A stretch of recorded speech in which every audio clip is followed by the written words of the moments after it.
would like to complete your ensemble. Oh, no. There's something else of yours that I want. Oh, really? What's that? Your ass! The Cannonball Run has always been celebrated for its outrageous stunts, its parade of famous faces, and its relentless, almost cartoonish sense of humor.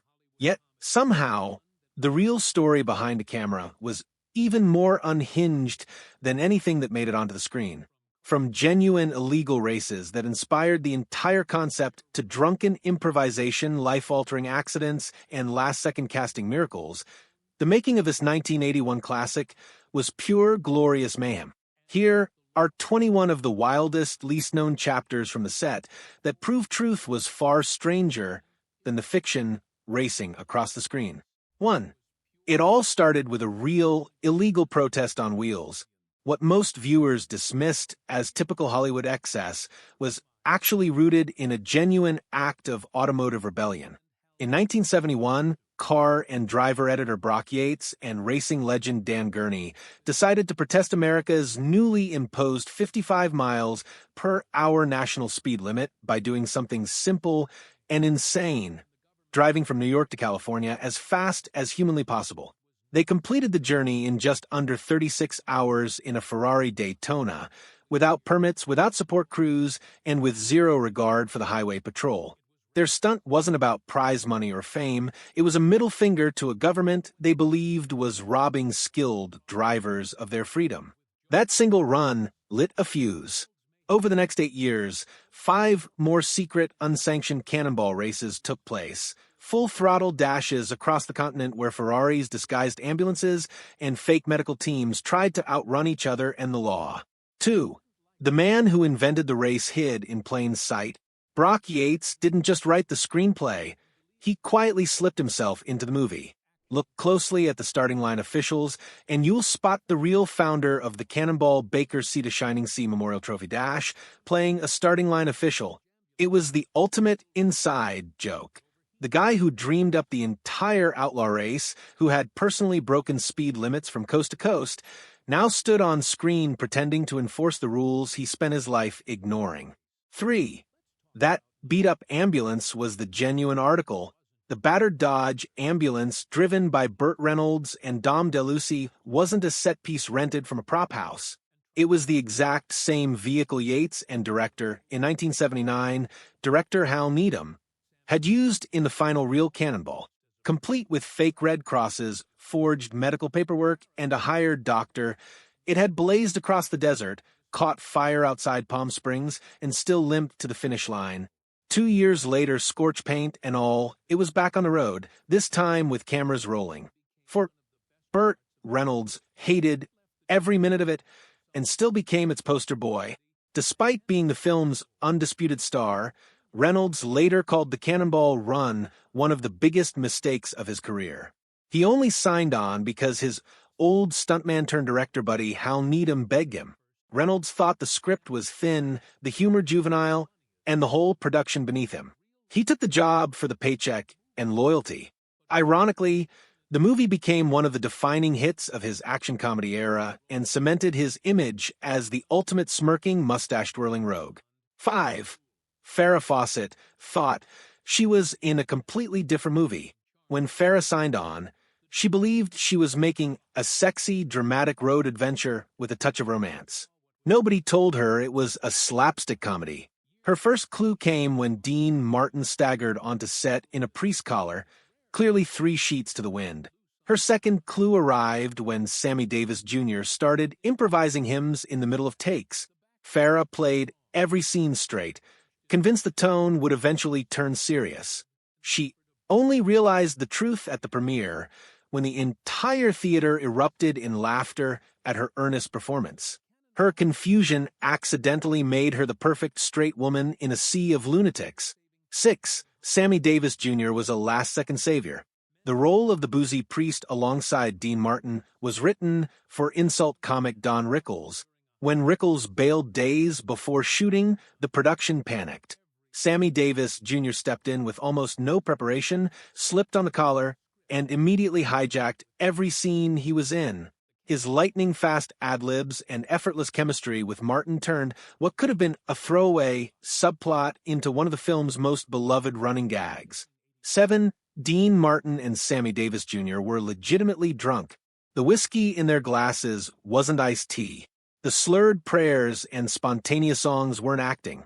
Director Hal Needham quickly realized that trying to rein in two lifelong Rat Pack partiers would kill the vibe, so he simply let the cameras roll while Dean and Sammy treated the set like a Vegas lounge at 3 a.m. Most of their dialogue was improvised on the spot, and some of their funniest outbursts made the final cut exactly as they happened. 8. Roger Moore accidentally got future James Bond's banned from parodies. Moore's cameo as a delusional millionaire who thinks he's 007 was meant as affectionate spoofing. MGM, the studio that owned the Bond franchise, did not find it affectionate. Executives were furious that their suave super spy was being portrayed as a bumbling, womanizing fool. In response, they instituted an ironclad rule. No sitting or future James Bond actor could ever again appear in anything that mocked the character. Moore's light-hearted joke became the reason Daniel Craig never got to send himself up on screen. 9. A stunt crash paralyzed Heidi von Beltz and changed Hollywood forever. During a high-speed scene, stuntwoman Heidi von Beltz rode in an Aston Martin that had known mechanical issues and no proper seatbelts. When the car slammed into a van, she broke her neck and was paralyzed from the neck down at age 24. The tragedy exposed how casualty safety was treated on action sets in the early 80s. Almost overnight, mandatory seat belts in stunt cars, stricter safety protocols, and greater respect for stunt coordinators' warnings became industry standards. A movie built on reckless fun forced Hollywood to grow up. 10 and 14. Jackie Chan's American debut was a humiliating wake-up call. Jackie's first Hollywood role was supposed to be his big introduction to Western audiences. Instead, most of his spectacular fight choreography was cut because it was too intense for comedy, and in the end credits, he was listed as Jackie Chan, Japanese Subaru driver despite being proudly Chinese. The double insult, having his talent neutered and his identity erased, lit a fire under him. He vowed to return to America only when he could do it on his own terms, with full creative control. That promise eventually gave the World Rumble in the Bronx and the Rush Hour franchise. 11. There was barely a script. Pages were being typed in the parking lot minutes before action was called. Farrah Fawcett never saw a complete screenplay. Lines were scribbled on napkins and handed to actors between takes. The entire production operated on gut instinct, caffeine, and the belief that something funny would happen if they just kept the cameras rolling. Against all odds, the chaos worked. 12. It invented the modern blooper reel. Before 1981, outtakes were almost never shown to audiences.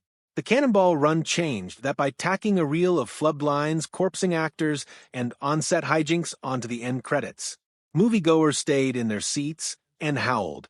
Jackie Chan, watching from Hong Kong, was so enchanted that he made blooper reels a signature of his own films for decades to come. 13. The low-flying Learjet scene was 100% illegal. That jaw-dropping shot of a private jet skimming inches above a highway, the FAA never approved it. The pilot simply took off, broke every altitude regulation in the book, and the crew filmed it guerrilla style. Federal investigators opened a case after the movie came out, but the scene was too spectacular to cut. 15. The Las Vegas chase was so realistic the real police joined in. The production neglected to inform the Las Vegas PD they were shooting a fake chase on public streets. When squad cars saw high-speed lunatics tearing through traffic, actual officers gave pursuit, lights and sirens blazing.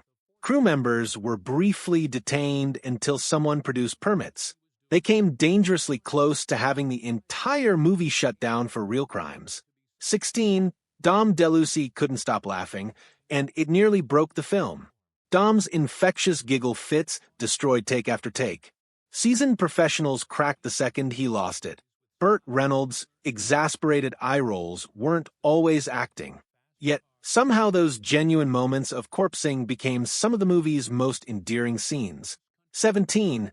It directly inspired the classic arcade game Outrun. Sega designer Yu Suzuki has openly admitted that the carefree, high-speed, sun-drenched vibe of Outrun, driving a red Ferrari convertible across America with your girlfriend in the passenger seat, was heavily influenced by the spirit of the Cannonball Run. Without the movie, one of the most iconic racing games of the 1980s might never have existed. 18. Burt Reynolds' stunt double fooled even the producers. Roy Tatum looked so much like Reynolds that crew members, extras, and occasionally producers mistook him for the star. At one point, Tatum, in police uniform for a different scene, walked past executives who genuinely thought Burt had decided to play a cop for no reason. 19. Director Hal Needham risked his own Ferrari. The gorgeous red Ferrari 308 GTS that tears up the screen belonged to Needham personally. He handed the keys to stunt drivers without hesitation, trusting them not to total his pride and joy. They came close multiple times, but the car survived and gave the movie an authenticity that rentals never could. 20. Studio executives greenlit the sequel before the first film wrapped. The dailies were so electric, raw, unpolished, and hilarious that Golden Harvest and the studio ordered Cannonball Run 2, while principal photography was still underway. In an era when sequels were planned only after opening weekend numbers, that was practically unheard of. 21. The movie is packed with uncredited celebrity cameos. Blink, and you'll miss Valerie Perrine, Miss Teschmacher from Superman as a motorcycle cop, real-life NASCAR legend Ken Squire as a California highway patrolman, and Peter Fonda leading a biker gang as himself. These surprise appearances turned the film into a Where's Waldo of 1970s and 80s pop culture. In the end, the Cannonball Run wasn't just a movie, it was a barely controlled explosion of rebellion, friendship, risk, and sheer joy that somehow landed on screen exactly as chaotic and lovable as the real events and people who inspired it. From life-changing tragedies to last-second miracles, from genuine law-breaking to drunken genius, its behind-the-scenes stories are every bit as fast, loud, and gloriously reckless as the race it immortalized. And 4 decades later, it's still tearing across the finish line with the pedal to the floor.